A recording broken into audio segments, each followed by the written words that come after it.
же болбосо эмне инсан үчүн бул дүйнөдө маанилүү экендигин, аны менен кошо эле Кудай Таала биз үчүн кандай бир улуу нерсени бергендигин, аны менен кошо эле инсан үчүн Аллах Таала бир чоң урмат көрсөтүп, аны бир жакшы келбетте жаратып, аны керек болсо өлгөндөн кийин дагы урмат сыйга бөлөгөндүгүн көрдүк.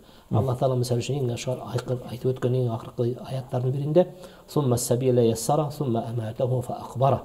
Аны эненин ичине жаратып, анан эненин чыккан жолун дагы жеңилдетип, андан кийин ана жашоо өмүр бергенден кийин ана кабырга салгандыгы, кабырга салуу деген сөз инсанды урматка бөлөө деген.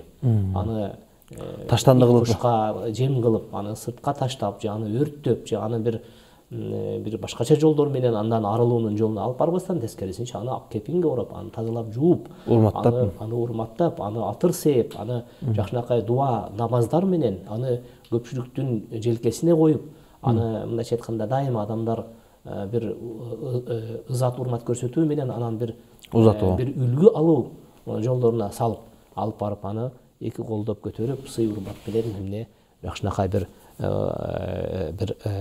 акырет сапарына улаткандыгы, бул чындап эле Аллах Тааладан болгон бизге чоң урмат. Эгерде мына ушул аяттар болбогондо, биз анда мына ошол Тибеттегилер жасаганды биз деле жасамакпыз.